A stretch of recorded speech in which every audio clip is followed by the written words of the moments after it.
Welcome everyone to the Fighting for Our Vote 2.0. There's a poll that should be on your screen when you join.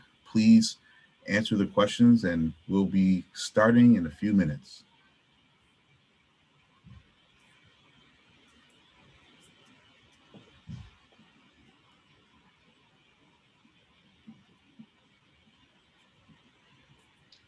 Oh, host panelists can't vote. That's why I'm clicking and nothing's happening here.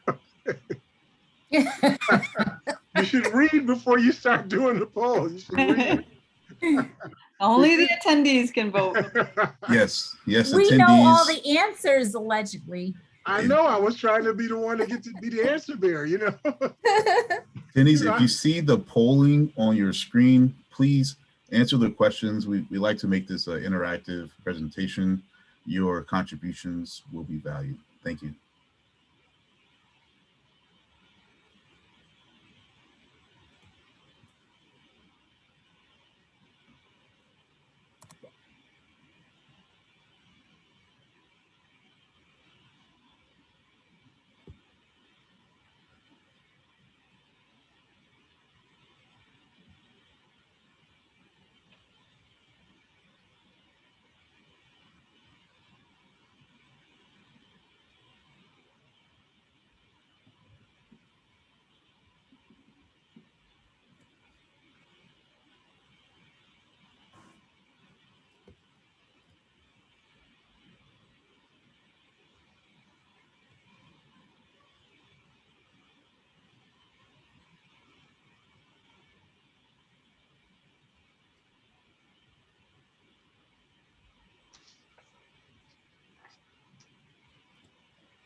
Welcome everyone to the Fighting for Our Vote 2.0. There should be a poll on your screen. We'd like everyone to participate in the poll. We have about 37 people in the meeting right now, and only 21 have answered the poll. So if we can get everyone's participation, that would be great. Thank you.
We're going to give about 1 more minute for those who haven't answered the poll yet to give their answer, and then we'll continue with the presentation. Thank you.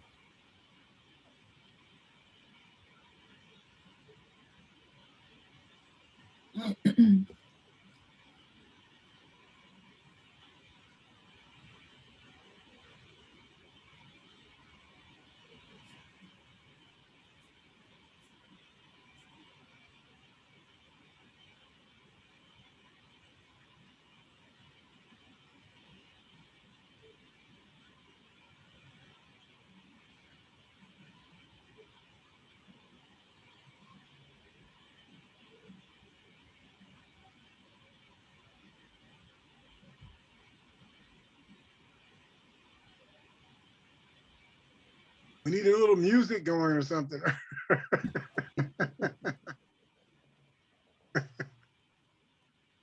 We didn't think of that, did we? We did not. If you would like to sing for us, you have the mic. Oh, jeez. No, you got to keep the guests. If you have me singing, there won't be any guests left. I would have got my son to sing. I wasn't thinking. Uh-oh. All right. I believe a minute has passed. So we will get started with the presentation. And we start with an introduction from Reverend Mark Blue. Good evening, everyone. I am Reverend Mark Blue. I'm the president of the Buffalo branch of the NAACP. And we want to welcome you into our second series of Fight for My Vote 2.0. I would like to introduce our moderator. Our moderator is the Honorable Lenore Foote Beavers. She was sworn into office as a judge December 2019. She's been doing a remarkable job. One of the quotes that she mentioned is that education is the key. She is one that wants to inform not only our community about justice, but also about the injustice and the biases that they create. And she stated that if we continue to educate ourselves, then the problems that we're facing now could be minimized. So with that being said, we want to thank the Honorable Judge Lenore Foote Beavers for being our moderator today. Good evening, Judge Beavers. Good evening, and thank you so much, Reverend Blue, for that introduction. And I just want to also welcome everyone to Fighting for Our Vote 2.0. I just want to give you a couple of reminders. First, the Q&A feature can be used anytime during this program. We ask that you put your questions in that Q&A box and not use the chat for the questions. It'll just be a little bit easier for us to keep track of it. And we certainly want you to feel free to chat with other attendees or to send any greetings that you'd like to do, but feel free to do that in the chat. But we really would like you to keep your questions in the Q&A. That would help us so much. Thank you. Also, if you would like to utilize the closed captioning, it's also at the bottom right-hand corner of your screen. And if you need any assistance with that, please put a request in the chat, and someone will assist you and give you directions if you need any further information on that. So as again, we welcome you today to the second part of our programming series on voting rights and responsibilities.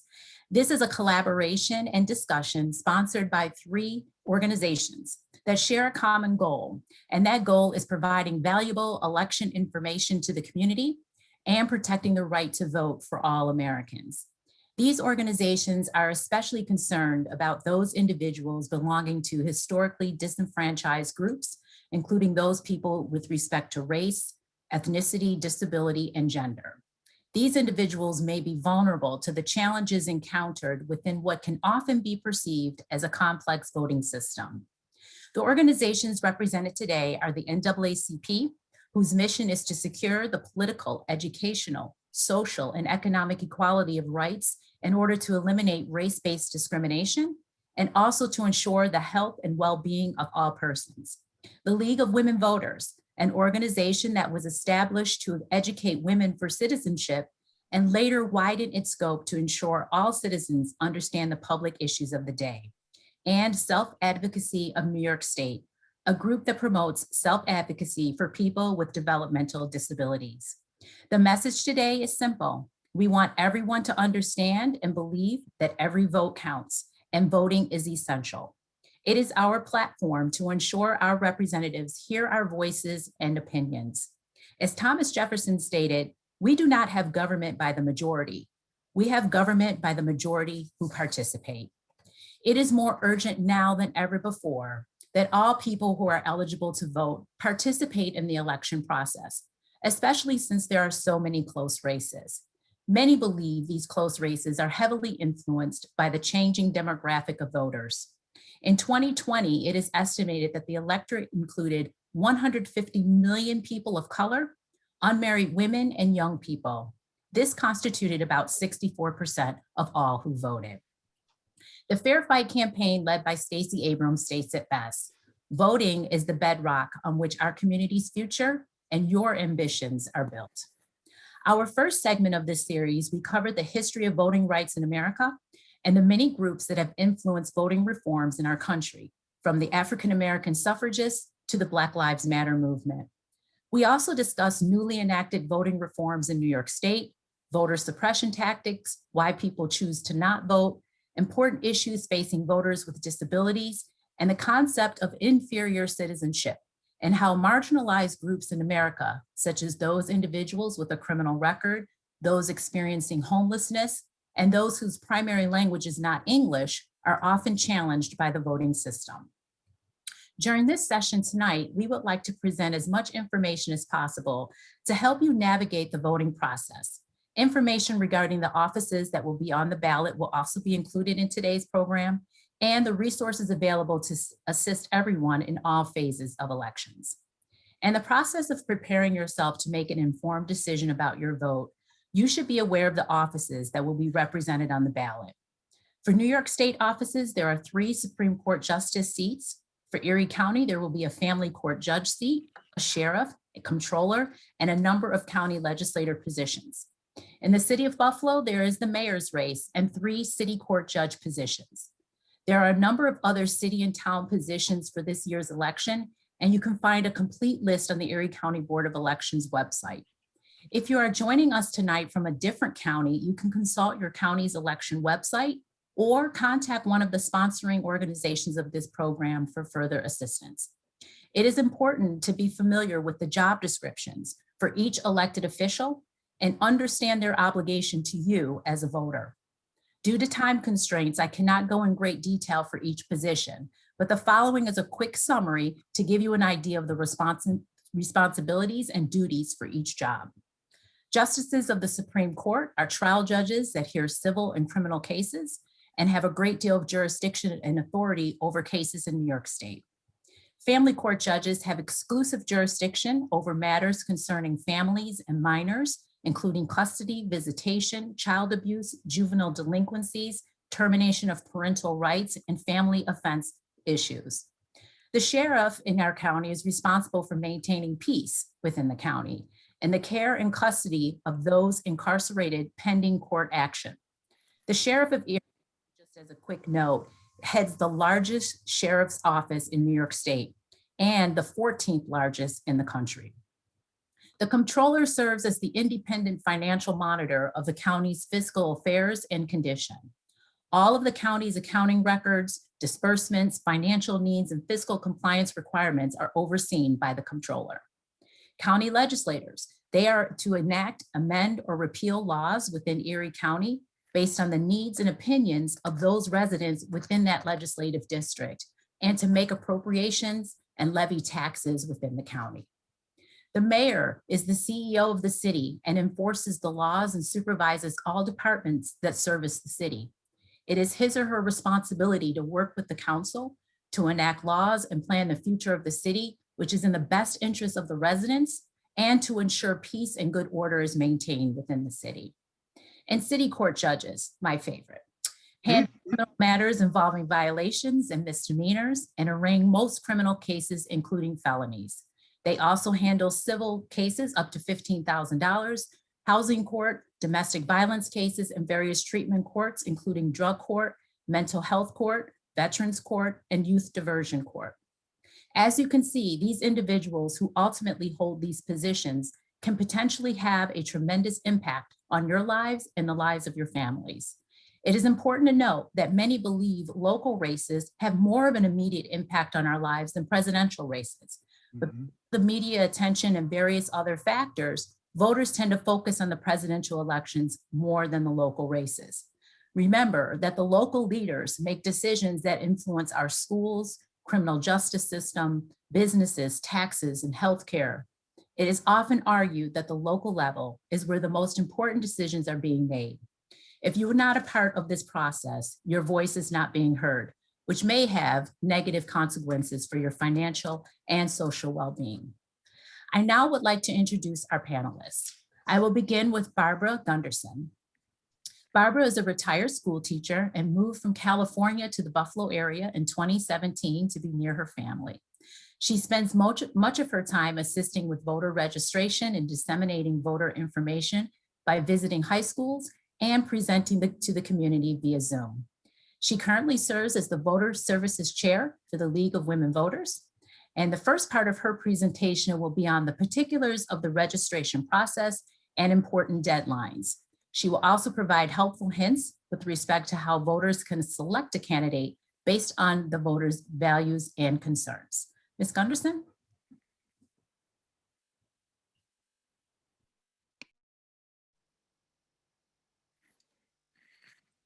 You're still on mute. Yeah, unmute. Here. Hello, I'm Barbara Gunderson, and I have the privilege of doing the nuts and bolts part of this presentation.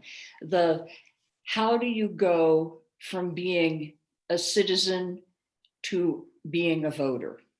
So, of course, I have a PowerPoint to share, so I'm going to share my screen and talk you through the process of becoming not just somebody who legally can vote, but somebody who is a thoughtful voter who considers the issues. Okay, so where are we here? Here we go.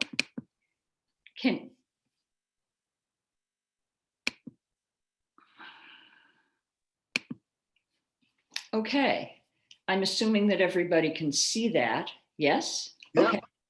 So my presentation is called How to Vote, Make It Simple, even though it isn't always. So the first thing that you have to do in order to be able to vote is to register to vote. In New York State, you have to register to vote in order to vote. And I'd like to point out that by registering to vote, you give the boards of elections, the State Board of Elections and the County Board of Elections, information by which they can verify your identity as a voter. The reason you don't need to show a photo ID on the day you're voting is because the Board of Elections already knows who you are based on the information you give them on the registration form. This year, there are 2 elections in New York State, a primary on June 22nd and a general election on November 2nd. These are county and city, town, and village elections. And as Judge Footbeaver said, these people who run our city, who run our county, have much more of an impact on our daily lives, from garbage collection to dead tree removal to pothole filling in, than federal government. If you are not registered to vote, you need to register to vote by May 28th, 2021 to be able to vote in the primary, or October 8th, 2021 to vote in the general election. And I'm going to say more about primaries later on because they're a kind of a special deal. And here's a bunch of information right here. I don't have a pointer. Go to elections.ny.org or call the phone number on the screen to find out how to get a voter registration form. If you have limited hearing ability, You can call the TTD-TTY number, the state relay, and there's the email address there as well. You can print out the form and mail it in or fill it out online. If you are getting your learner's permit or your driver's license for the first time, or you've just moved to New York and you're getting a New York state license, you can register to vote at the DMV. It was a law passed in the early 2000s. It's the motor voter law. So that's registration. And there are tips about registration as well. You have to be a citizen of the United States. You have to be 18 to register, but you may pre-register. You may fill out the registration form if you are 16 or 17, and on your 18th birthday, the Board of Elections will process that form and you will automatically be able to vote. Now, this is so crucial. If you make a mistake on the form, you have to start over, no crossouts. So you might want to, if you're printing out a form, print it out twice, so you have an extra. And pay attention to the directions on each line and follow them carefully. Now, there's a section where you choose a political party. In order to vote in a primary election, you must choose a political party because in New York State, the primaries are closed.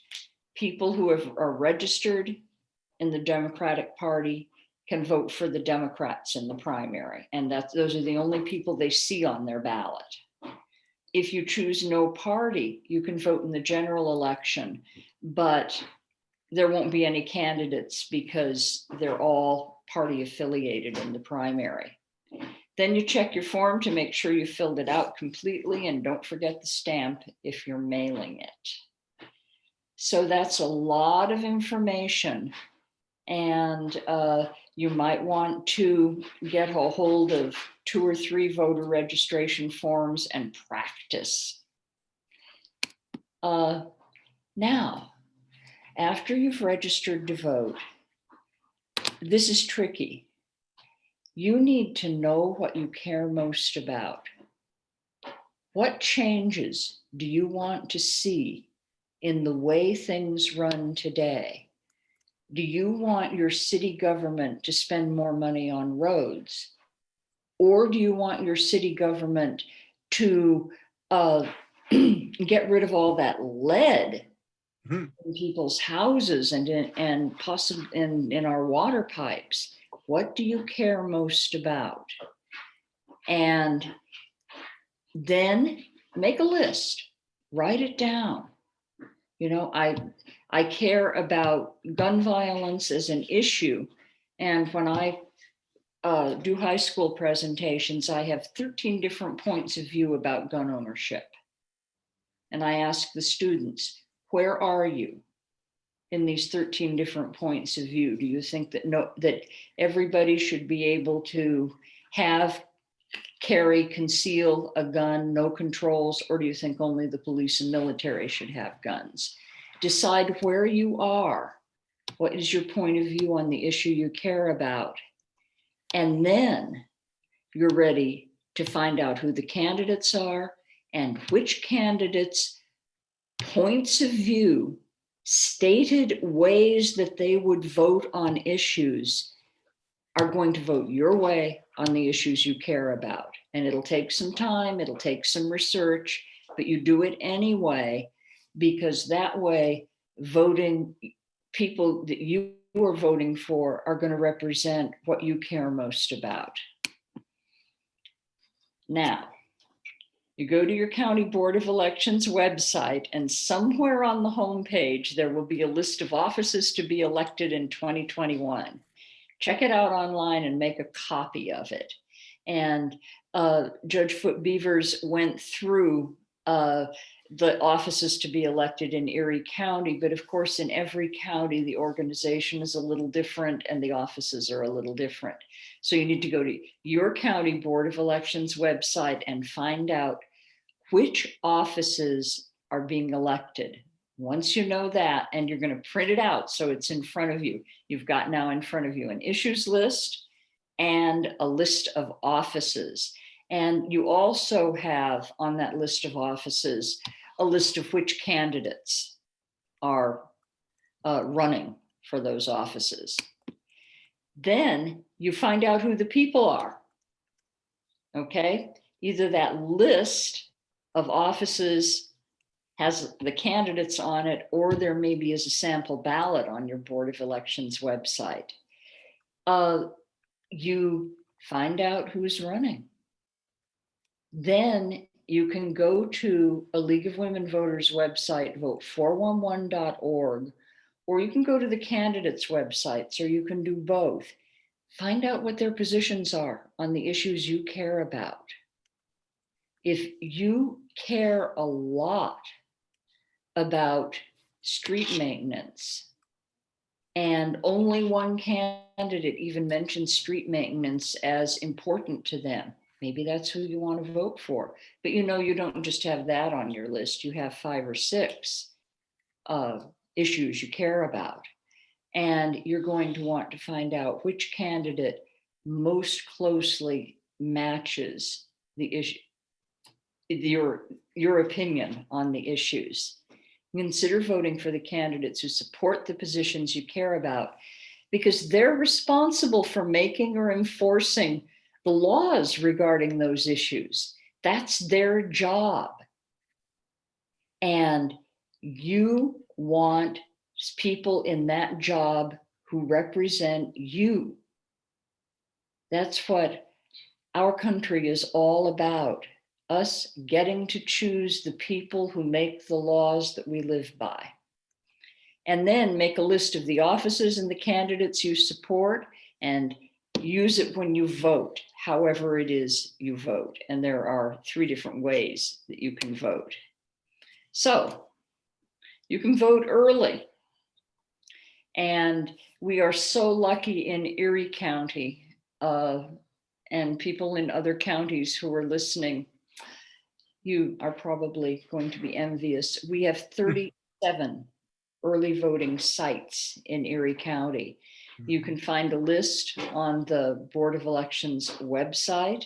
And you know, if your broadband is lousy, if you are really living in a rural place where it's spotty, go to your local library. There are computers there. You can look online, you can print things out. The librarians will help you. And then here are the early voting dates. They cover 2 weekend dates, and the times are published. Well, the places and the times will be published in probably a couple of weeks for the primary election. Or you can vote absentee. You need to mail a request for an absentee ballot by June 15th, or apply in person at your county board of elections by June 21st for the primary. And for the general election, the dates are October 26th and November 1st. Or you can vote at your polling place on election day. In Erie County, we get a card in the mail that tells us where our polling place is. But you can also find it out by calling your county board of elections or going on the website. It's a button you click on that says, find my polling place, and then you put your address in and your polling place shows up. You can also find out whether you're registered to vote online. Now, here's some primary election tips. Primary elections are run by political parties. And if there are fewer than 2 candidates from the same political party, that party will not hold a primary election for that office, because that person is going to be on the ballot for the general election. The people who, for instance, the Erie County Sheriff's election, there are 3 Democratic candidates who will be on the Democratic primary ballot, and 2 Republican candidates who will be on the Republican Party ballot. One of each of those will win the primary, and they will compete against each other on the general election ballot. So you can check ahead of time with your County Board of Elections to view the sample ballots online and see if your political party is even holding a primary election. And it's worth checking. When I first moved to Buffalo from California, I expected to get a ton of voter information in the mail, and it never came. And so I walked over for the first primary election, and there was a sign on my polling place that said, "No primary elections today," because in my district, there were no competing candidates. So if your party's holding a primary election, research the candidates on your primary ballot. And that's it for me. I'm assuming that you're putting questions in the Q&A if you have any, and I will see what I can do to answer them. The main thing is vote. Really. It's your voice in our community. It's your way of participating in our democracy. And the more of us who vote, no matter what you're voting for or who you're voting for, the more vibrant, alive, and effective our democracy is. And besides that, you'll feel proud of yourself. You'll feel like your voice has been heard just by going to your polling place or filling out your absentee ballot. Just by doing that, you will feel better about your role as a citizen in our community. Thank you so much. Thank you so much, Ms. Gunderson. And we do have a couple of questions. One is, I actually know the answer to registration deadline for if you move, and that's June 2nd. So if you have a change of address, you need to make sure you take care of that before June 2nd. The other question that came in that I'd like you to maybe just take a minute to touch on, we are going to try to move very quickly because we do have a lot of speakers and we want to get everyone in. But I want to have this question while you're here. But there's a question that someone says, how do you stop caring about what people think about and how friends and family get into discussions about who you're voting for, and sometimes that can get a little dicey.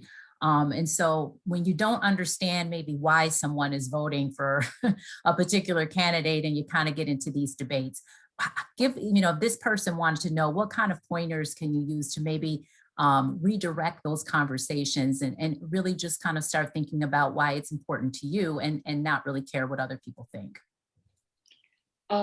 If you're voting on the issues that you care about, then you can change the conversation from who people are voting for to what I care about. Whatever it is that I think, that I believe, and maybe my beliefs are influenced by my religious belief, and this becomes a religious conversation. Maybe the reason I vote is because I have personal experience that leads me to support an issue one way or another way. And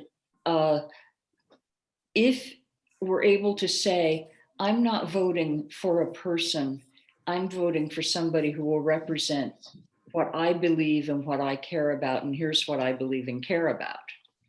Does that help, I hope? I hope so, and I think that's great. The other questions that have been coming in, there's two other questions I'm going to save for our commissioners because I think they probably will have more information on that, and I'm going to introduce them now. So next we'll hear from Board of Elections Commissioners Jeremy Zellner and Ralph Moore.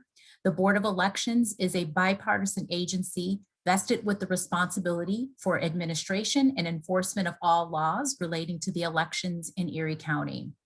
Jeremy Zellner was first appointed Democratic Commissioner in February of 2017 and was reappointed by the Erie County Legislature to a full 4-year term in October of 2020. Commissioner Zellner is a native of Tonawanda and a graduate of Buffalo State College, where he majored in political science.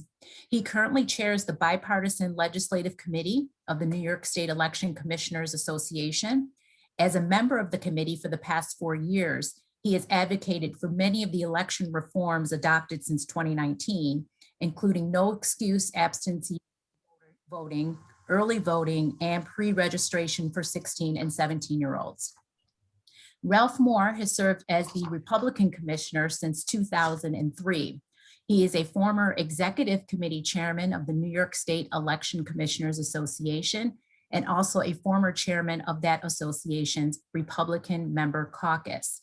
A practicing attorney, Mr. Moore received his undergraduate degree from SUNY Albany and his Juris Doctorate degree from the SUNY Buffalo School of Law. And during his 40-year legal career, he participated in numerous election cases, arguing before both state and federal trial and appellate courts. And I found a really great quote about him online that he did an interview with WGRZ Channel 2 News. And it stated that Commissioner Morse stands out for him during the November 2020 election cycle was the incredible turnout and enthusiasm from the electorate.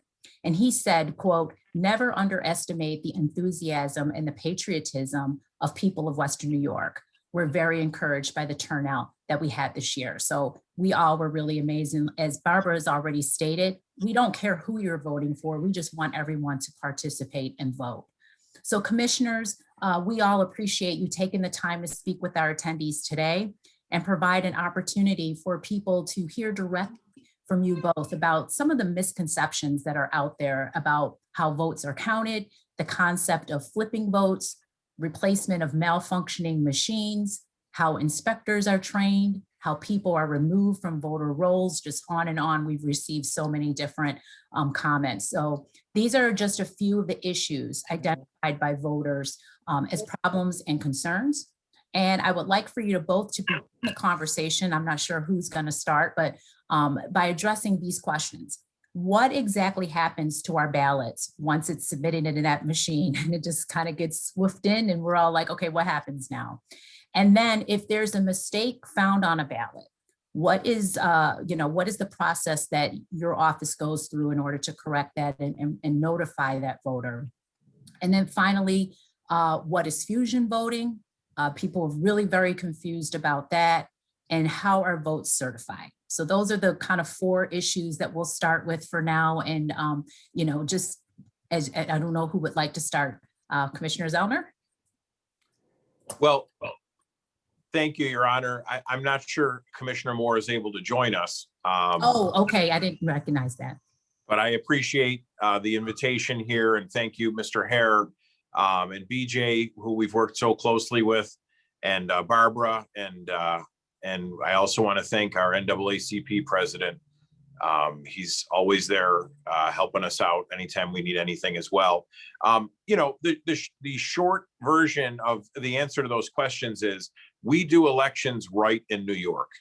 And we're starting to have a lot of different changes that are removing even more barriers to voting in New York, such as early voting and being able to do pre-registration. I think we're going to have close to same-day registration coming this year as well.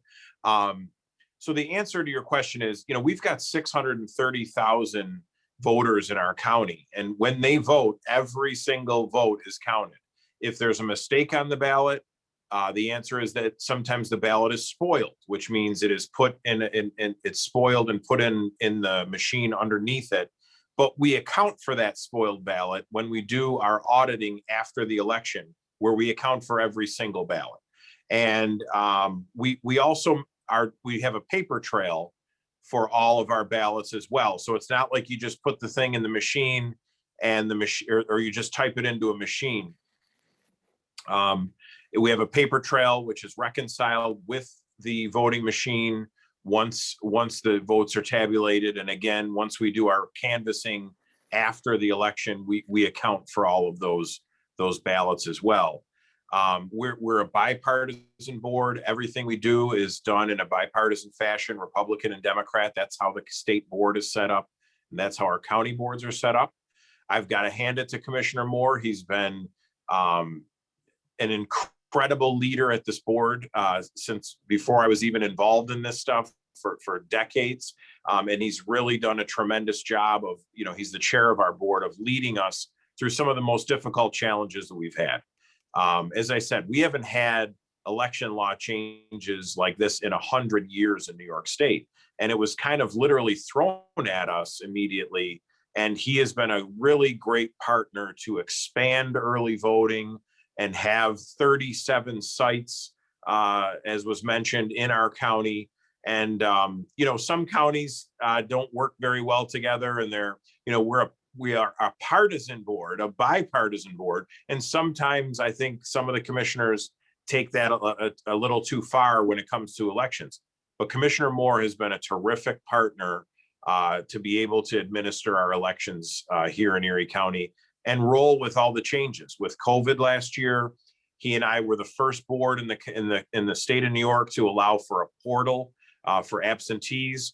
We had a no excuse absentee portal that was up the day after Easter, so our voters could get there and be safe and vote. We had 3 elections in one day last year in our primary, special election, a primary, and a second federal primary as well. So we really have been able to roll with the punches here in Erie County and really deal with some of the big changes that have happened. And we do it all year long.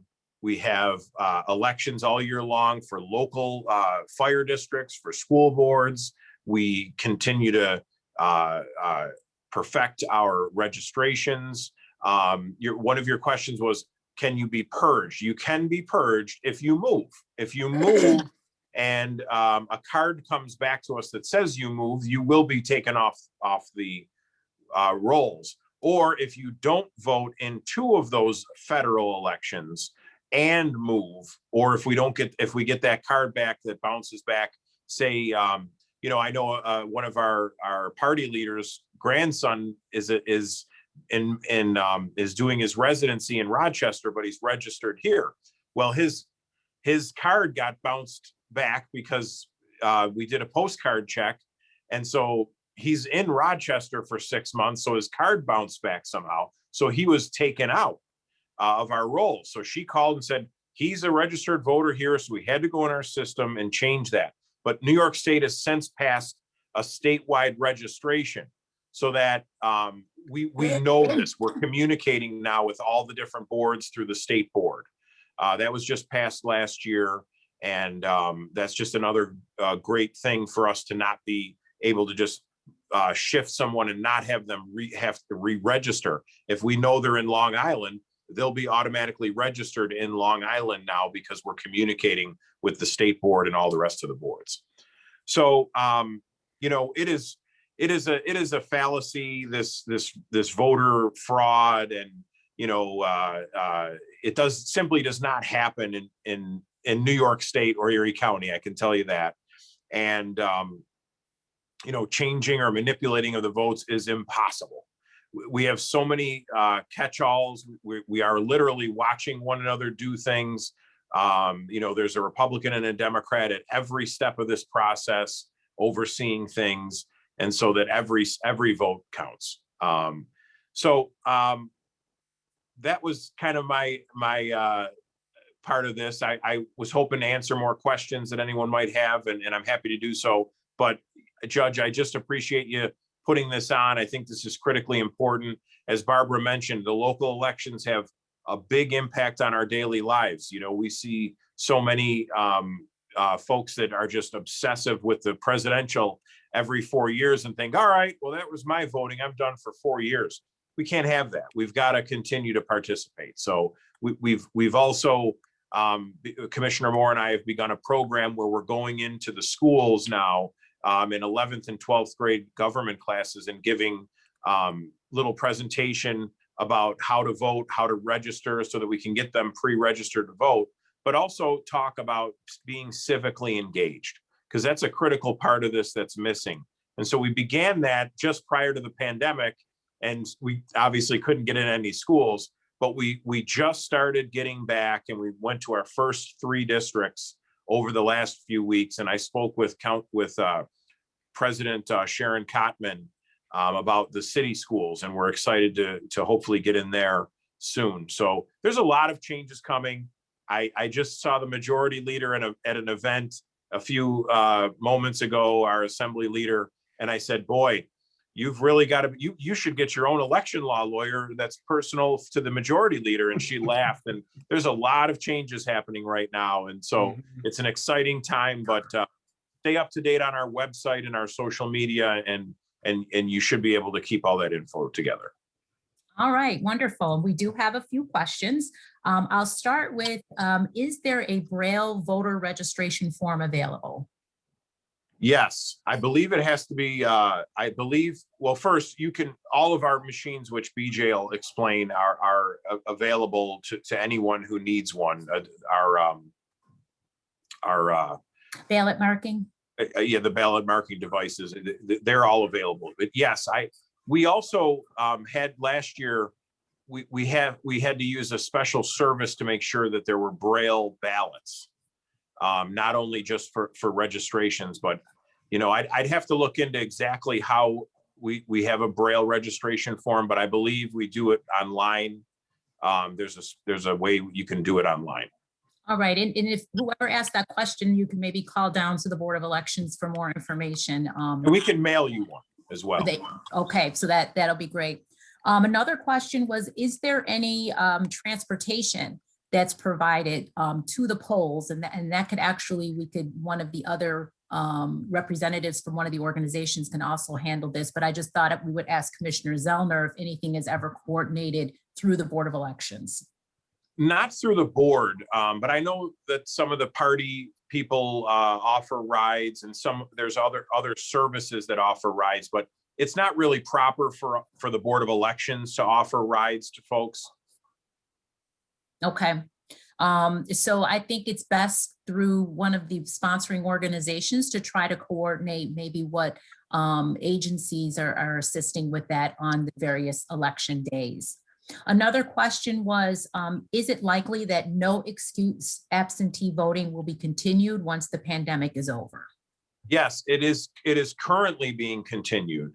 And if you live in Erie County, you can go to our website, elections.erie.gov, and you can go to our portal right now if you want to vote absentee and apply right now.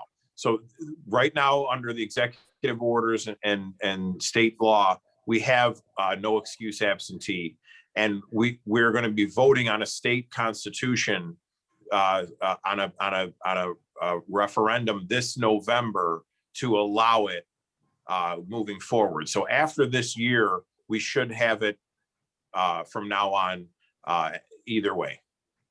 And so this is kind of a continuation of that question from another attendee, the expanded voting opportunities that were put in place. Will they be available for the upcoming primary and general elections this year? Yes, we're going to have early voting for the primary starting on June 12th, I believe, is going to be the first day of early voting.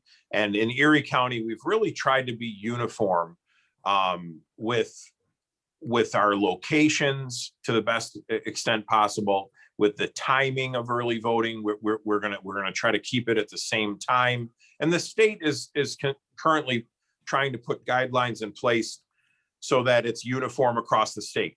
They just made it uniform that polls are open 6 a.m. to 9 p.m. across the state. In some counties, polls didn't even open up until noon. I think Niagara County didn't even open up until noon up until last year.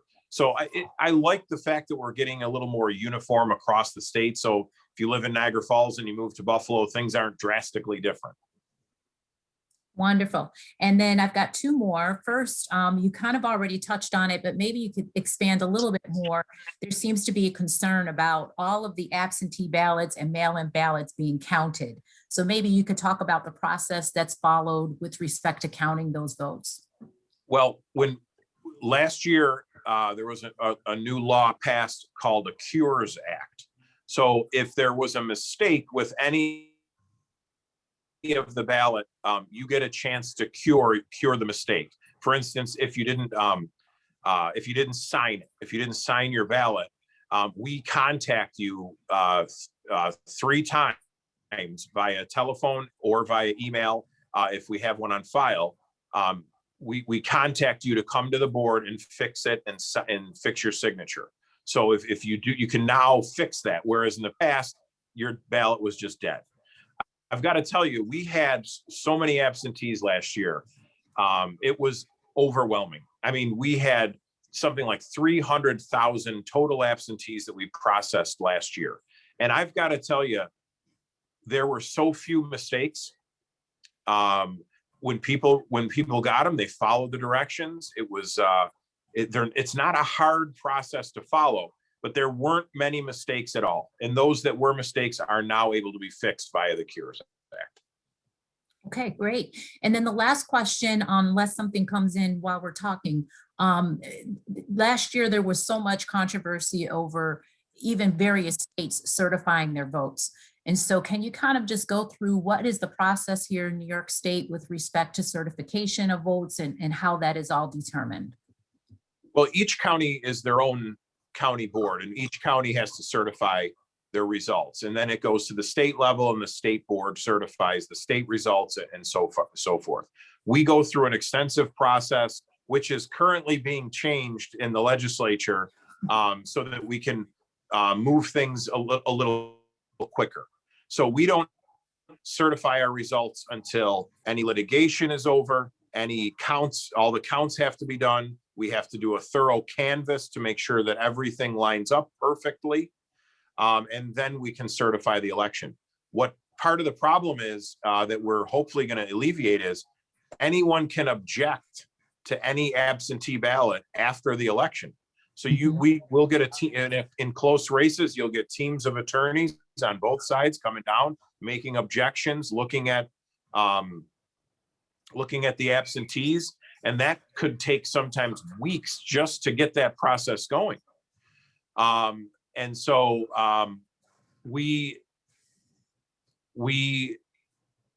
that caused a lot of problems with the congressional race downstate. We were able to certify here. It was really difficult because of the amount of absentee ballots, but we were able to do it because we have such a large staff here that we were able to put a lot of different people on it. And so we were able to do our canvass afterwards and certify the vote. Okay. Now we do have more questions that we've prepared as a group for you. Can you hang out with us for a little bit longer? Sure. Okay, great. For you, Judge, anything. Okay, we'll talk about that endorsement later. So next we'll hear from L. Nathan Hare, a lifelong Buffalo resident. He's been a leader in youth services for over 45 years. His distinguished career includes serving as the director of the ECC Office of Special Programs, commissioner of Erie County Youth Services, Western Region Director of the Berkshire Farm Center and Services for Youth, and the president and CEO of the Community Action Organization of Erie County for 18 years. Mr. Hare will present on some of the myths and facts out there involving the November 2020 election. Mr. Hare? All right, thank you, Judge. Appreciate it.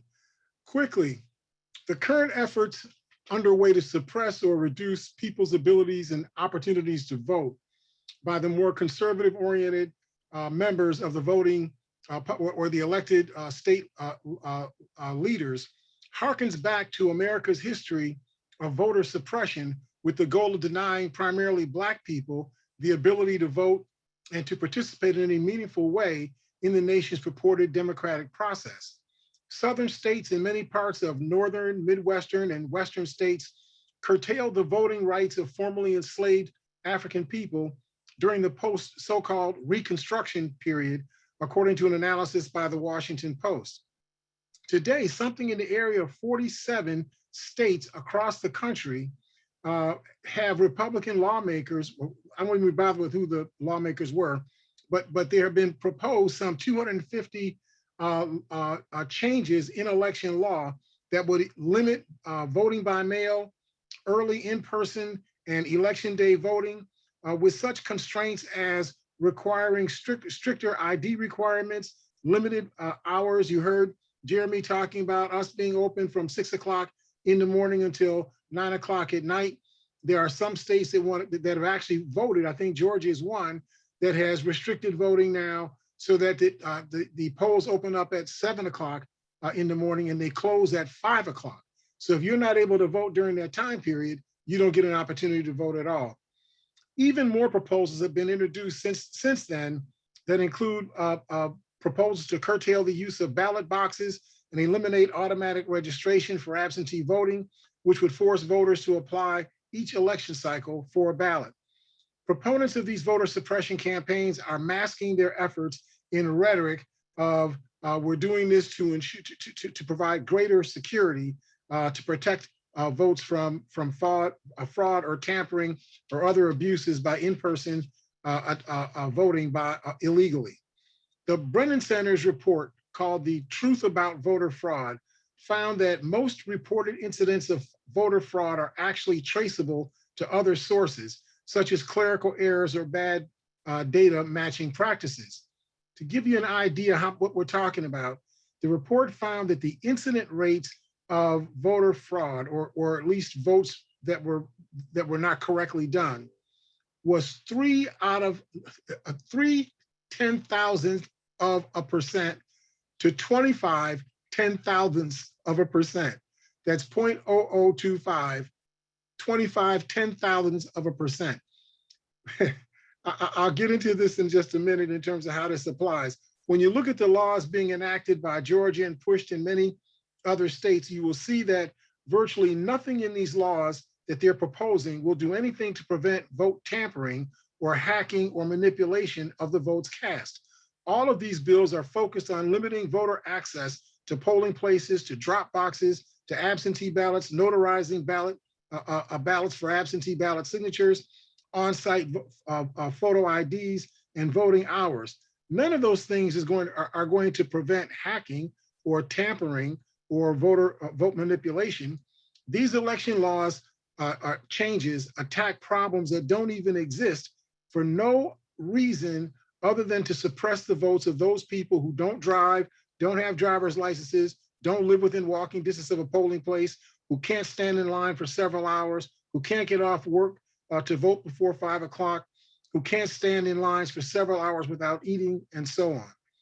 Here is a representative sampling of some of the myths that are being promoted by these right-wing forces in their effort to undermine the credibility of the previous November 3rd election of last year.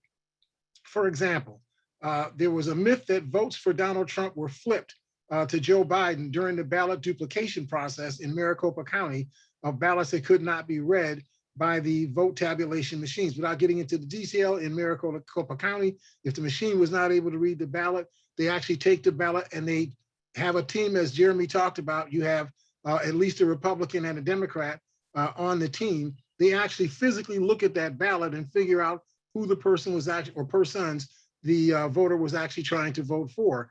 And then they correct the ballot. They indicate what the actual vote is going to be. They said that these votes were somehow flipped to Joe Biden. Here's the facts. Chair of the Arizona Republican County Party, Kelly Ward, filed a lawsuit and was granted a manual random sampling of 1,626 of the total 27,859 duplicated ballots. Because what they do when a ballot was spoiled in that way, they actually create another ballot and put the voters' intention on the new ballot. Then the old spoiled ballot is thrown away. So what they did is they found 9 errors out of the 1,626 ballots that they were she was allowed to look at, and that resulted in an error rate of 0.37%. If you applied that error rate to the 27,859 total duplicated votes and credit all of them to Donald Trump would have gotten 103 more votes. He lost the election in Maricopa County by 10,457 votes. So this is just silliness. I won't go through all of these things. They tend to revolve around similar states. A myth that ongoing litigation alleges serious problems with Arizona's vote counting procedures, including regarding fraud and ballot duplication. The fact is that the Arizona trial court and Arizona Supreme Court rejected the content or the suit filed by Kelly Ward. The trial court held a hearing over 2 days and found her claims had no merit. The trial court found no fraud, no misconduct, no illegal votes. Another myth in Georgia, the signatures of absentee ballots or voters on absentee ballot envelopes did not match the voter signatures on registration rolls and should not have been allowed. But in March of 2020, pursuant to a settlement agreement, the Secretary of State agreed to require 3 voting registrars to participate in signature verification before an absentee ballot was rejected, and to implement procedures to facilitate voters' ability to cure rejected signatures. As Jeremy has talked about, we have in Erie County. The new signature verification regulation was implemented for the 2020 general election. So 3 different registrars looked at every single signature. So it passed every kind of muster that it could possibly pass. Let me just quickly say, there was one assertion in election workers in Maricopa County in Arizona were forced voters to use Sharpies, which aren't real or read by voting machines. This is being said by these right-wing people. But the reality is Sharpies are the preferred way that ballots are supposed to be filled out with the Sharpies. So that was just silliness. Let me just give you another quick summary of a few things. There was a narrative out there on social media about claims that ballots cast for Trump had somehow ended up in garbage cans across the country. The truth is the Arizona troopers did not discover any or some 50,000 ballots for Trump in a dumpster. Ballots for Trump were not discovered in the Georgia dumpster, even though that was said. Thousands of military ballots were not found in the trash in Wisconsin, even though that was said. Ballots for Trump weren't thrown out by a poll worker from Pennsylvania in Erie County in Pennsylvania. That was said. A video claimed to show trashed ballots for Trump in Tulsa County, Oklahoma, but the ballots were spoiled ballots, the same kind of ballots that Jeremy was talking about a moment ago. They were legally destroyed and discarded, but a corrected duplicate of those ballots was made before those ballots were destroyed. We can go on and on with the same factual outcome. Right-wing loyalists to Trump or the right-wing agenda simply made up tales of election fraud or tampering that did not exist. I want to hit you with just one more thought. Apparently, at some point, Reuters news organization, did a tabulation based on their calling election districts across the country and concluded that there were 206 million and some change registered voters in the United States before the November 2nd election of last year, and that there were 133 million Americans who actually voted. So they took the position that, not Reuters, but people who saw this information, they took that information and said, well, if Donald Trump got 74 million votes and there were only 133 million votes cast, how could President Biden have gotten 81 million votes? So just to help you with this quickly, the Census Department, the United States Census Department, they do the official tabulations on how many election or registered voters or voter eligible people there are in the United States. They came up with 239 million. And when they looked at how many people actually voted, that was something in the area of 154 million people who voted in the election. So there were clearly enough votes to make up Joe Biden's vote and Donald Trump's vote. I want to put this last little caveat on you. These people who made those assertions behave as if there were only 133 million votes, that all the votes that they said went to Donald Trump were the valid votes, and the other votes that went to Joe Biden were the invalid votes. That doesn't make any sense. They had no process. This is just things that they have made up. And we have to be careful. If we don't allow ourselves to get caught up in people's rumors, and we actually go and find out what's true, the thing that we need to do most truly is vote, vote, vote, and vote. And eventually we'll weed out all these people that have these crazy ideas and have these self-serving agendas, and we'll get to the place that we need to be in this representative democracy. Thank you. Thank you so much, Mr. Hare. We hope that his remarks will help people just realize that really the key is what he said. Just get your own information. And if you do the research, you'll find that, Secretary of States across the country have said that there's no sufficient proof of fraud, and how many different federal courts and state courts reviewed the evidence and said there was no proof of the issues that people were bringing up. So just do your own research. You don't have to listen to anyone. Just make sure you go to reliable sources for your information. So our next panel member is BJ Stasio. Mr. Stasio is the president of the board of directors of the Self-Advocacy Association of New York State. He's been also employed by the Office for People with Developmental Disabilities for over 20 years. He has a nonprofit organization, Buffalo Racing, focused on getting people with disabilities involved in 5K races. Mr. Stasio will present on voting accessibility issues as it relates to people with disabilities, specific guidance regarding the use of ballot marking devices at polling places, which will also include a video presentation that was provided by the New York State Board of Elections, and the action people with disabilities should take if they have challenges with any steps in the voting process. Mr. Stasio? Thank you, Judge. How do I possibly follow Nate? You should have drew straws and I went first. But anyway, thank you, Nate, for that great lead-in. You're awesome. One thing I want to challenge Commissioner Zellner, and Commissioner Zellner knows I do this. I was thinking while he was talking, while everybody was talking, one of the issues is how do we get people with disabilities engaged in the voting process? Here's a suggestion. Have them check out their local polling places before it opens. Have the people who will be using the place check it out to make sure it's accessible. Because if it's accessible for one, it should be accessible for all. Just a thought.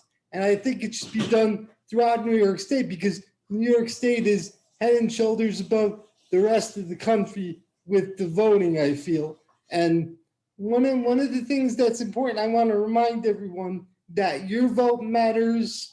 Don't think it doesn't, because one vote could swing an election. And as Barbara was talking about the local election, it reminds me, let's all imagine those of us with disabilities, if we didn't have somebody in government who considered curb cuts important, we wouldn't be able to get anywhere. Think about that, because our elected officials help us gain access to the communities that belong to us. So remember that. And I'm going to show you the video of the auto mark machine that we used here in Erie County, just to give you an example. But if you would like to know more about what machine is used in your county, check out the State Board of Elections or go to your local Board of Elections or call them and ask them what machine that they use, and let yourself be known by them, because once they know you, you will have the opportunity to affect voting change for everyone in your community. Play the video, please. Ballot is loaded. You will begin to make selections for each candidate or issue for which you intend to cast a vote. To make a choice, select a candidate or issue, and your selection will be displayed on the screen.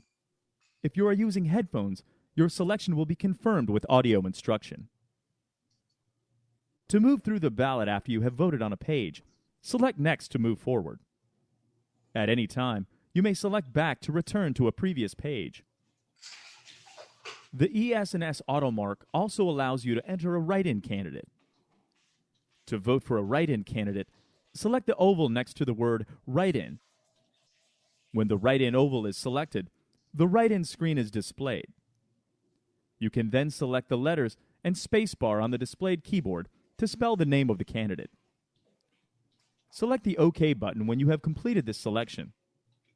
The name of your write-in selection will appear on your ballot. Once voting is complete, you can review your selections on the summary screen before your ballot choices are printed on the ballot. To change a selection that is displayed, you may then select the contest text box on the summary screen. Select the original selection to deselect that candidate's name or choice. select the new choice, and then select the next button to return to the summary screen. When satisfied with all selections, select the next button. After you are satisfied with all your selections, you are ready to mark your ballot. To do so, select the green blinking next button at the bottom of the screen. You will be asked to confirm that you would like to mark your ballot by touching the Mark Ballot prompt. The AutoMark will provide visual instruction, and if you are using an audio interface, you will receive an audio message that the ballot is being printed. The next step depends on the specific machines used in your polling place. Check with a poll worker to see if your machine will use the AutoCast feature. If you are voting on a machine that uses the AutoCast feature, you will be provided with another summary screen. You will be prompted to select the green blinking next button. To review your ballot choices, you will be prompted by the machine to select one of two options: Remove Ballot or AutoCast Ballot. One option that you may choose from is to confirm your ballot selections and have the machine pass your ballot out of the back of the AutoMark and fed into a locked and sealed ballot box. To do so, you will need to select the right arrow or forward button. The other option which you may choose is, if you are not satisfied with the ballot selections, is to have the AutoMark present or remove and return to you the marked ballot through the front feed tray to be spoiled. To do so, you will need to select the left arrow or back button. You must then return the spoiled ballot to the appropriate election inspector. To vote a replacement ballot, the appropriate election inspector provides a replacement ballot for you. You will need to begin a new voting session. If you are voting in a county that does not use the AutoCast feature, the machine will return your ballot to you. All right, can we After a stop few the video seconds, there? a thank you for using the ES&S AutoMark message will appear on the screen. Now you're probably thinking, as I am, as watching this, it was nice that this machine worked during the whole process. And you're probably thinking to yourself, what if I go to my polling place and my machine doesn't work?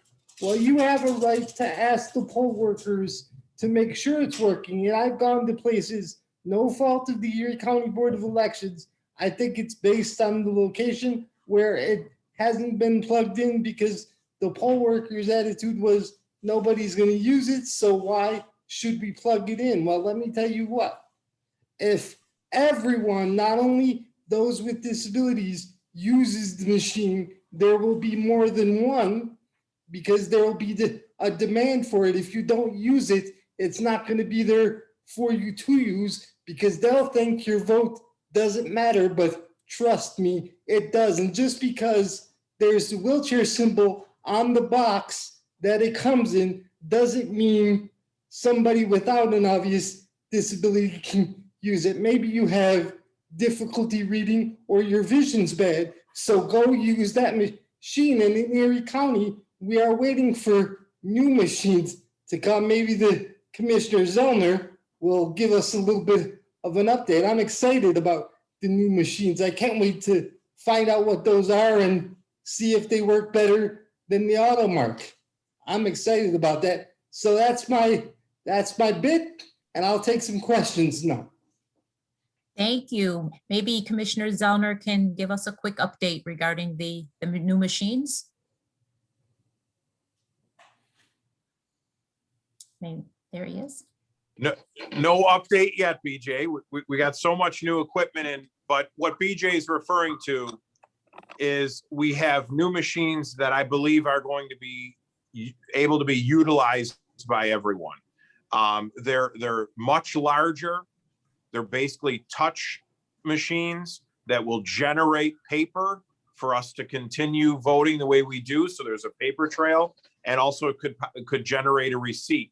And I'm excited about them too, but you know, I think we're the budgeting for some of this stuff is just not going to be there. But to his point, before I became the commissioner, we had a scathing report about accessibility here in Erie County, and BJ is a gentleman. That's why he's not mentioning that. But we've come a long way in just 3 years of really monitoring these things, because I, as the commissioner, have gone out and the inspectors have said, no one has ever used that machine, you know, and it'd be turned around in the corner. And I said, did you ever think that someone didn't use it because they came in here and saw it in the corner and didn't want to have the thing unpacked and turned around? So we really are trying to work hard, and we're hoping to get these new machines as soon as we can. I don't even believe they're certified yet at the state board level, but you know, I could certainly check on that too.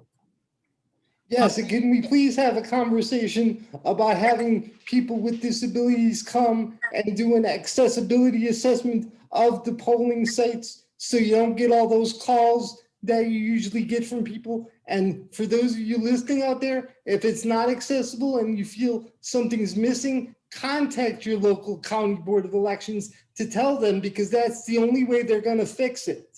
They can't read your mind. They don't know. So tell them. Right. And, you know, our election workers, we do elections with workers who work 1 day of the year for us. So they're not perfect. I mean, they've saved our bacon many times, but you can always call us. We have troubleshooting teams on the ground across the county on primary day and on election day. And we're happy to get out and make changes if you see something that needs to be changed. And we're going Thank to you get for back that. to that issue because there was some questions that came up about the training of inspectors. And so when we come back to you, we're going to definitely touch on that. Going back quickly to the machines, there was a question that came in the Q&A. Other than the video, is there any like on-site training on how to use the machines for voters? Well, in Erie County, we had many times with the Erie County Board of Elections where workers would bring the machines out and show people how to use it. So if you want that in your county or your area, make yourself known to your local Board of Elections and express to them how important it is, because they don't know there's a pocket of people who don't know about the machines or about voting. The only way they're going to fix it is if we speak up and we tell them. They can't read our minds, so we have to use our voice and tell them. And the time is flying, so I'm going to ask that we just kind of quickly touch on answers. And then if people still need more information, they can contact the individual organizations so that we can still kind of wrap things up quickly. For Mr. Hare, there was a question that came in it says, with states like Georgia, are they trying to make it harder for people with special needs to vote? And besides the League of Women Voters, where can someone find bipartisan fact-checking information? Any other websites or organizations you can recommend?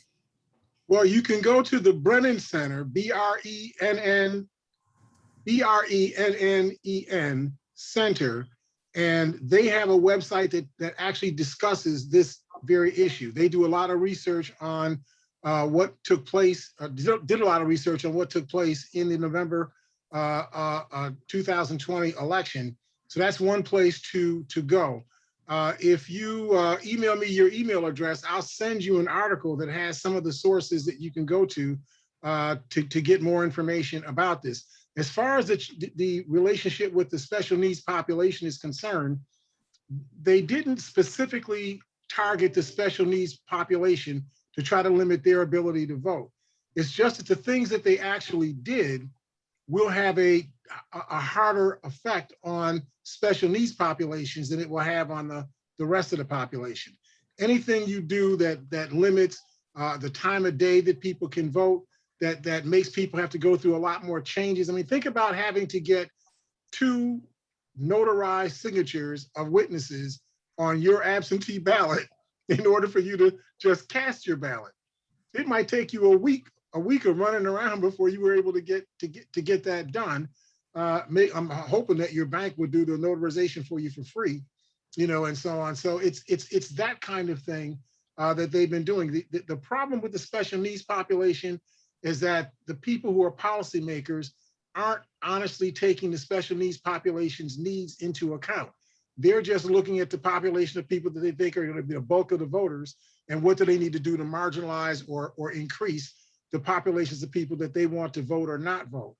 And if it has a negative impact on the special needs population, they're just insensitive to it. So if nobody hollers at them and screams about it, nothing will actually be done about it. I'm working with people in Georgia as we speak, so there's plans afoot, Nate.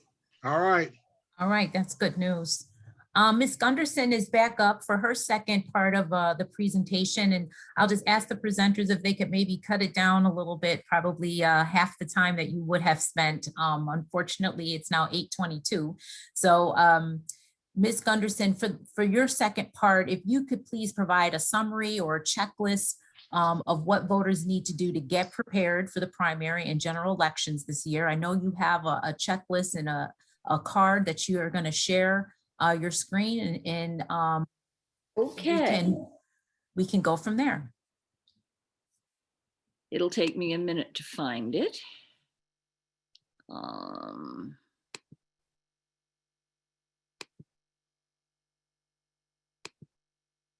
If you want, I can find mine while you're speaking. I'm just scrounging here. Let me see here.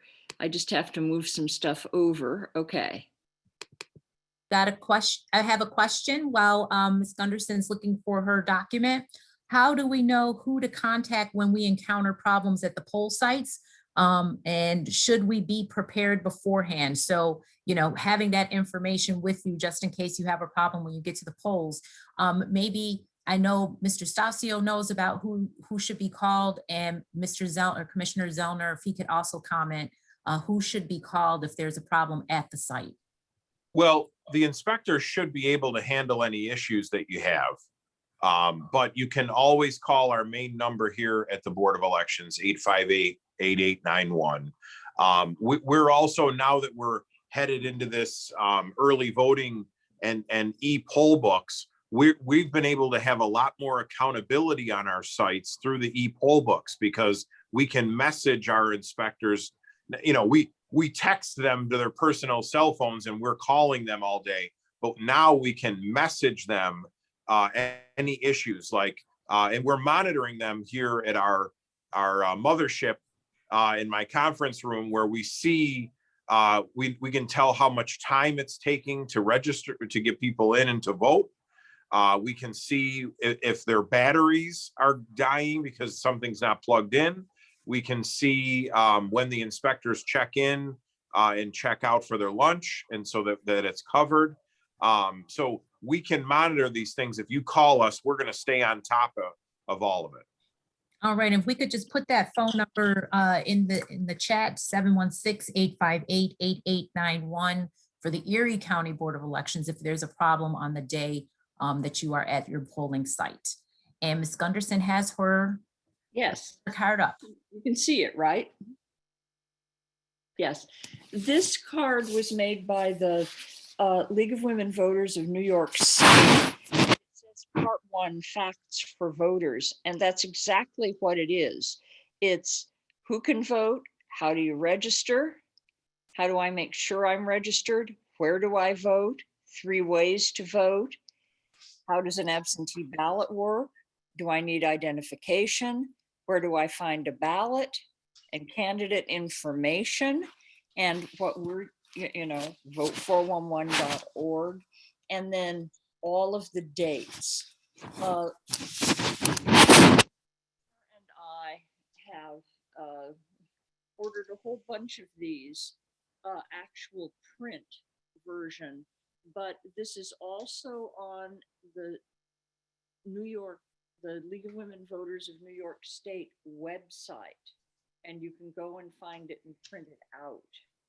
And that is LWVNY, I think. But if you Google League of Women Voters of New York State, you can find it. The reason this is Part 1 is because in July or early August, the State League is coming out with Part 2, which will have on it all of the proposals and constitutional amendments, all of the referendums that will be on the general election ballot. I'm sorry, Ms. Gunderson, there's some comments that people can't hear you? Is maybe something covering your microphone?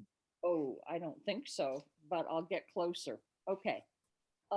Anyway, part 2 will be the constitutional amendments and referendums that are going to be on the general election ballot.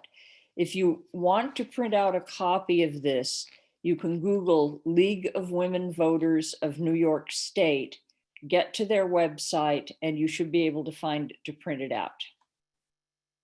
This card, which is full of handy information. Okay, wonderful. And I'll ask Commissioner Zellner if he could continue his presentation and just touch on this idea that people believe that the voter machines can be hacked.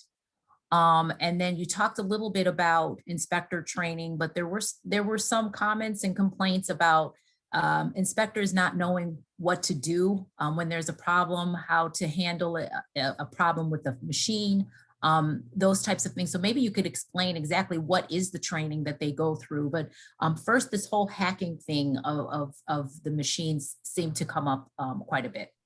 Well, our machines, our voting machines are unhackable in Erie County. They're not hooked up to the web in any fashion at all. You come in, you get the paper, you put it in, it drops in, it counts the vote, you're done. They're not hooked up to the internet in any way at all. The only thing now that we do because of early voting is we have our e-poll pads. But the software and the security on those is we use the same cloud as the Secret Service and the FBI government cloud to conduct business through there. Nothing's impenetrable we see these days, but we are very, very confident in the e-poll pads that we have. And I'm excited to head in that direction. The training of inspectors, last year we had a crisis. We were in the middle of a global pandemic that was affecting people who were senior citizens. And our inspectors, for the vast majority, are senior citizens. So we had a number of new inspectors, very grateful to us new inspectors who had never done this before, had been trained and brought in. We have an extensive training. We do it in person as much as we can. If you've already been certified, we allow folks to take the online version after they've already been certified in person at least once. I'm not going to tell you that they're all perfect. I'm also not going to throw them under the bus because they do a service to our community from 5:30 in the morning until 9:30 at night. And the vast majority of them are dedicated, hard workers, but we can always use more. So that's another good example of a way to get involved. We need election inspectors. There was a time when we didn't need election inspectors because people wanted to do the job. It is a paid job. You get paid to train as well. But we need them. So you can apply on the website that I just put in the chat, elections.erie.gov. You can apply to be an inspector, and we'll get you trained and we'll get you working. It may not be in your neighborhood or the town that you live in, but we will get you the opportunity to go to work. And now with early voting for 9 days, we need someone to be there for every site in the county for that whole entire time. So we need inspectors, but we do definitely do extensive training. Okay, great, wonderful. And I'm going to go back to Mr. Hare. If you could just talk a little bit about what voters can do to ensure legislation and other schemes to suppress voting are resisted, to keep the voting process open and fair for all who are eligible to participate. We hear about, these different pieces of legislation that are proposed and things that are attempts to try to prevent people from voting. So what are some things that voters can do to try to kind of refute that? So I'm going to be real blunt. The first thing you got to do is you got to vote for people that aren't trying to change the vote and take away your ability to vote. Election laws are approved at state levels. Even though we have a national right to vote, how you administer that right to vote is done at the state level. What we have going on in the country now is a cabal of people who figured out that if we control the assembly and the Senate and the governor's house in a particular state, we can say what we want. We can make whatever rules we want to make. And the only way you can change that is to change who you're voting for at the state level, to vote for people that are going to make voting accessible for people, and to not vote for people that are going to make voting inaccessible for people. That's the real thing that you have to do. People don't vote for a lot of reasons. They give you a lot of fancy reasons why they don't vote. But at the end of the day, it's mostly because people are apathetic. They don't even think about voting. We used to have civics courses, and Judge, you don't know about this because you're too young, for this. Yes, I'm lathering you up. But we used to have civics courses. We used to teach people what it meant to be a citizen of the United States, what the rules were. Right now, if you walk in front of this building, the building that you're in, and ask the first 100 people that you walk by, what the definition of citizenship is, you get 100 different answers and not one of them will be right.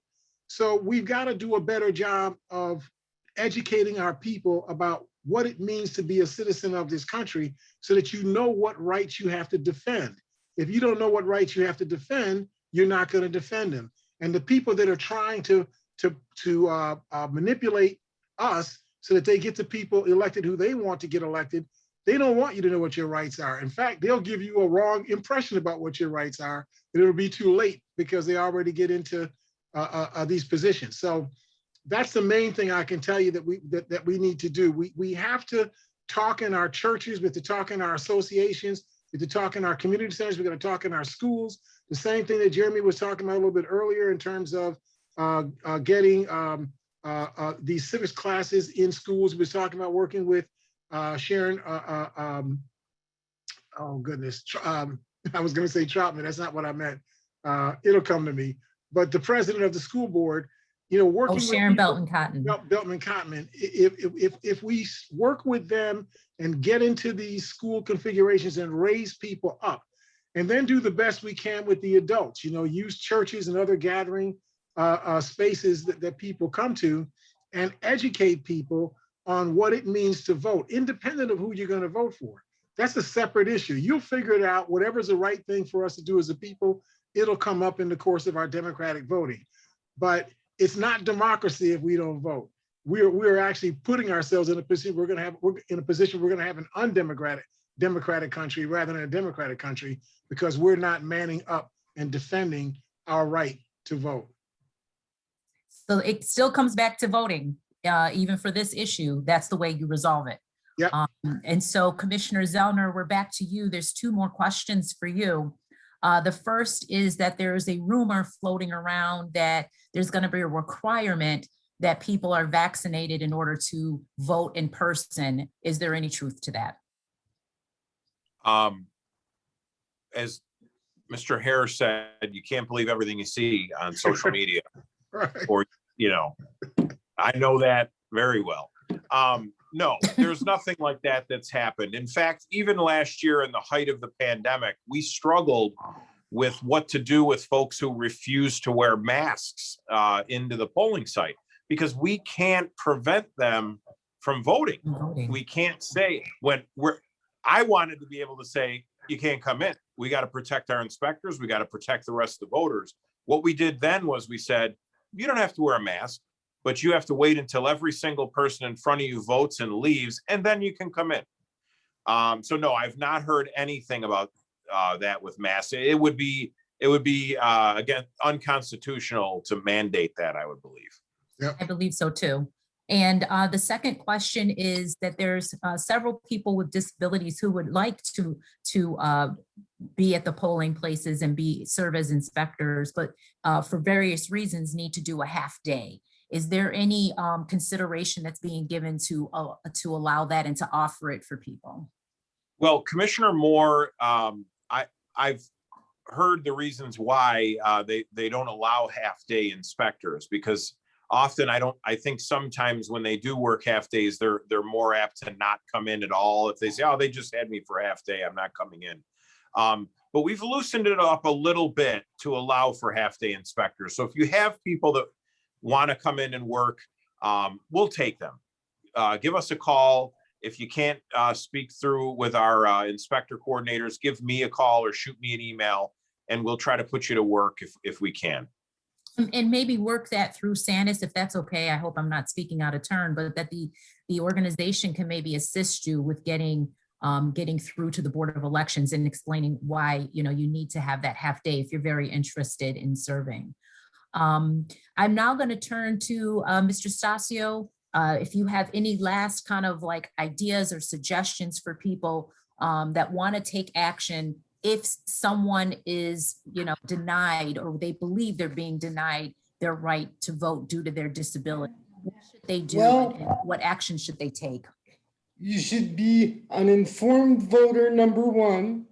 And if the polling place is not accessible, let the people at the polling place know. And if you don't get any satisfaction, don't leave and not have your vote be counted. Call the Board of Elections and they can help you work it out, because I'd rather you stay there and make a stink and get your vote counted and make people aware that there's an issue, because that's the only way they're going to know. And I would like to thank Commissioner Zellner for the indirect call to action to all of us with disabilities. I think it would be awesome if we all were poll workers, because you know what that makes us? Visible instead of invisible. Absolutely. Oh, there are those people coming to vote. That makes us visible, and that's what we all want. We want to be treated as equals. That's our opportunity, because when we're poll inspectors, we are equals, and even when we're out there voting, if we choose not to be, we're still equal, because one vote matters just as much as the other. So remember that your vote counts, your voice counts, and don't be quiet. Absolutely. Excellent points. And I just want to remind everyone, make sure you get registered, as Ms. Gunderson gave you all of the parameters that you need to follow. The primary deadline to get registered is May 28th. Change of address is June 2nd. Deadline to register is October 8th for the November election. Voting by absentee ballot has, various other deadlines, so make sure that you know what that is. Now, before I ask my final question, and please put any final questions that you may have in the Q&A, do we have the polling results?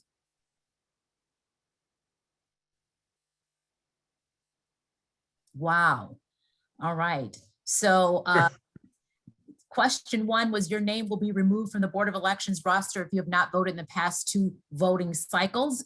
And so 50% said false. So, it was 2 presidential or federal voting cycles, I believe is what Commissioner Zellner said. So, some people had that right and some people didn't. And, that's good. Now you have that information. You cannot register to vote until you are 18 years of age or older. That is true, and you can get pre-registered. So I think, you kind of play with those words a little bit, but you can't actually get registered and vote until you're 18. You can get pre-registered if you are 16 or 17. Yep. And then if we could just scroll down. For You question may need to scroll yourself. Oh, I can scroll this? No, it's letting me. Oh, okay. Oh, wait, there we go. Got it. Okay. Got it to work. Question 3, election results can be flipped by those who count the votes. And we hope we know what the answer to that is after we had that presentation. And of course, it's false. The majority of people got that. Question 4, if you mailed in an absentee ballot, you may change your vote by going to the polls on election day, and your absentee ballot will be voided. And we didn't get deep into that discussion, but does anybody want to speak to that? Commissioner Zellner, do you want to speak to that question? The question of will it be voided? Yes. If you mail it in first and then you go on election day and you ask for it to be voided, can that happen? Well, what we're hoping to do is eliminate the ability to do both. You know, what I'd like to see happen is you pick one or the other. I mean, if we've got to be moving up how we're going to quickly count these ballots, it's really difficult for us to have to be able to allow people to do both. So I'm hoping, and I think we may be moving to a change where you don't get to do both. Currently, you do. So what happens is your vote in person counts. We remove your absentee. Each night when early voting happens when the polls close in early voting, we have the list of who voted. It goes to the State Board of Elections each night. And we come back and we make sure if an absentee comes in or a request, we pull it and put it aside. It won't count if you voted in person early or if you vote in person on election day. Okay. And number 5, I'm really excited that everyone felt secure about our voting process and our voting machines. 100% of people said that, you know, they are secure. So that's good. That was at the beginning before your remarks, Chairman Zellner. So that at least shows that people really have some faith in our voting process, in our machines. So I just want to reiterate to our audience the obligation we all have to stay educated on voting rights and to participate in the election process. I said it during our first program that I recommend the Stacey Abrams documentary, All In, The Fight for Democracy. It is an amazing documentary and reviews the history of voting, current day analysis of voter suppression issues, and just knowing your rights in general regarding voting. You know, as writer Keith Ellison stated, not voting is not a protest. It is a surrender. Is a surrender of your rights, your voice, and your ability to inform potential leaders what you stand for in your life. And so to all of our panelists, I just want you to leave our audience with your final thoughts. I'll start with Ms. Gunderson. Okay. Vote. And vote your conscience and your issues. Find out which candidates believe the way you believe, think the way you think, and vote for them. And then once they're in office, write them, call them, talk to them, make sure that they're doing the job that you chose them for. Thank you. Thank you. Mr. Hare. I would just say that the system that we have in this country only works if the people entrusted with the power of self-government actually use it. So it is really important that all of us perform our role in this representative democracy. If we do it with patience and loyalty to our democracy, performing our individual roles, we will make our democracy work for us. Vote, vote, and vote. Thank you, Chairman Zellner. Commissioner. I'm sorry, Commissioner. I'll give you another title. Oh my goodness, Commissioner. You know, Barack Obama, quote, democracy is not a spectator sport. You That's have right. to get involved at all levels every year, or there isn't going to be change. If we have such low turnouts, there isn't going to be change. You cannot change things in this country without being involved, not just voting, being involved in it. If you want to be involved in a party, you should get involved in a party. If you want to remain as an independent, you should get involved as an independent. But get involved and vote. Mr. Stasio. Yes, and I want to tell everyone, let's continue on the legacy of John Lewis, and for those with disabilities out there and those who are civil rights activists, as we all should be, to fight what we want for our countries and community to be. Necessary trouble is good trouble. If you make somebody aware of something, that's necessary trouble. If it gets done to your satisfaction and the rest of your community, that's good trouble. Let's carry on the legacy of John Lewis and keep up the fight for the vote, because everybody's vote matters. Absolutely. And I'll just end with, elections are an opportunity for change, and our democratic society depends on everyone to participate in order to hold leaders accountable. And understand this, that if the democratic process breaks for some, it will eventually break for all of us. So Yep. you must vote and participate so that we can all enjoy the democratic life that we have. So I just want to thank our panelists, as you all were wonderful. We appreciate you taking your time in preparation for this event. We thank our audience members for attending today. We hope that there was something said today that will convince you, if you have not voted in the past, to now start registering and voting. Thank you so much for attending today, and please contact any of our sponsoring organizations if you have any additional questions. Thank you and have a wonderful evening. All right, thank you so much. Great job, great job. Thank you. Great job, All right. everybody. Thank you. Bye. Take care.